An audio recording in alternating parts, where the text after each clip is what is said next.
For a discussion of trends in global corporate insolvencies, I'm joined by Theo Smid. He is an economist with Atradius. Hello, Theo. Hello, good afternoon.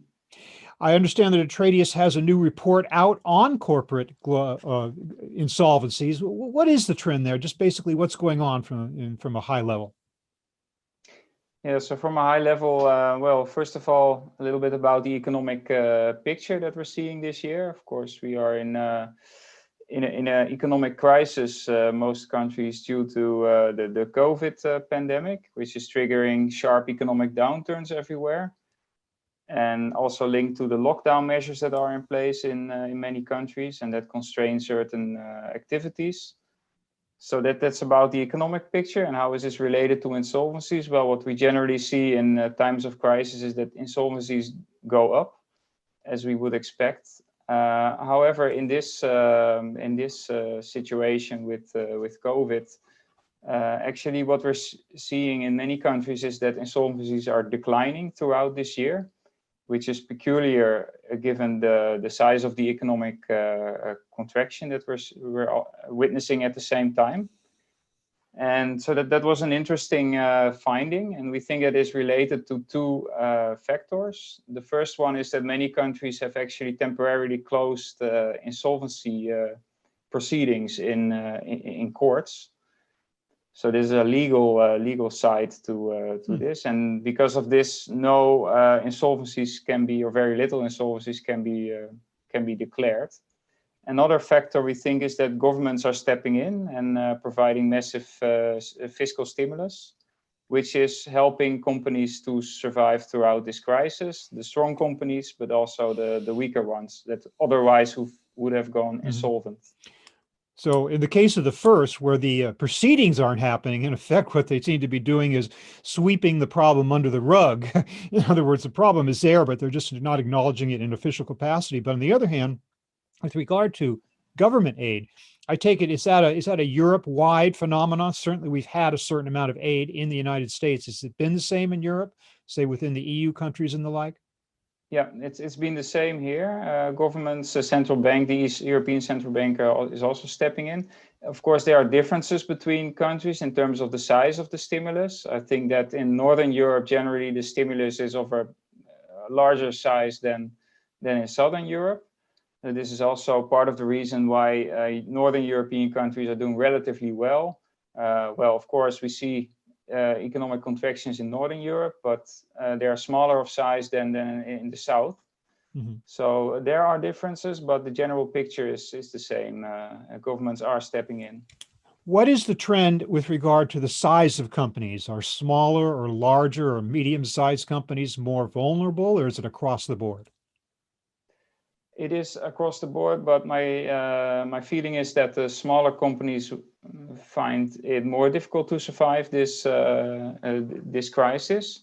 It's also very much a sectoral picture, a sectoral story, because certain industries, such as retail and also parts of wholesale, so the food suppliers, and also the entertainment sector and hospitality sector, are experiencing large difficulties.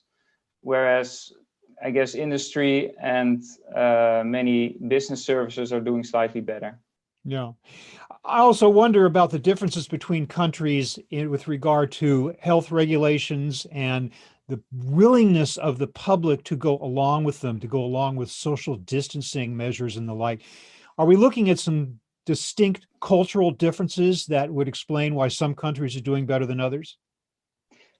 I think this is definitely part of the story. I think that Scandinavian countries are doing relatively well in terms of containing the spread of the virus. This has to do with that the public is very willing to adhere to all the measures. I also think that the southern parts of Southern Europe are doing very well. Greece and Portugal are. We see some rise of infections there, but it's not as bad as in Belgium and the Netherlands. Mm-hmm. And I think that, if we look at countries that have more difficulty with containing and sticking to all the measures, is the Netherlands is a bit in a difficult situation now. We are now more confined to our homes again. So I expect it will decline, but we did have some difficulties in recent weeks to contain the spread, and we are actually in a second wave right now. Well, of course, the United States has the largest number of cases, and maybe here we have the biggest controversy over mask wearing and social distancing. So certainly there's no coincidence that those two things are happening at the same time. I'm also wondering, though, what about China? Now, we've just been hearing in the last couple of weeks that China's economy seems to be on the rebound. Is that indeed the case? And is China doing better than major Western economies and countries, and therefore is in a better state to jump back economically? Yeah, I think China did a very good job in containing this virus throughout the earlier parts of this year, and in, let's say, the spring of this year, they experienced of course, the massive spread of the virus. But after that, the government stepped in very successfully.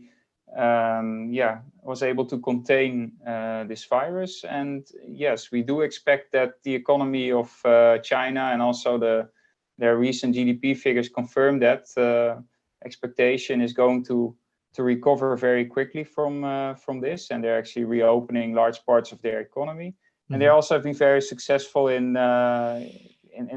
large scale testing, and so that clearly also helps.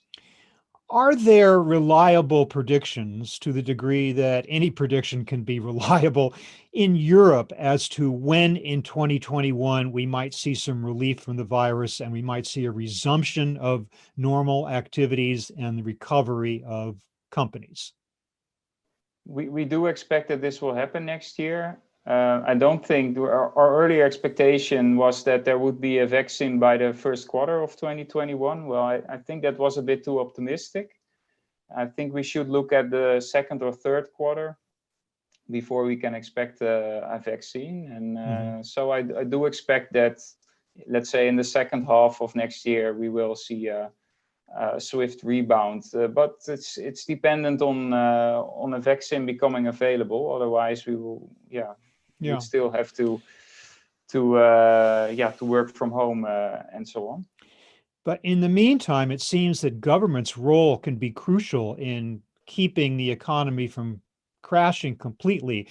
In Europe, are governments still willing to continue their support for businesses and for workers to tide them over until a vaccine comes along? Or is there controversy about government's role in that?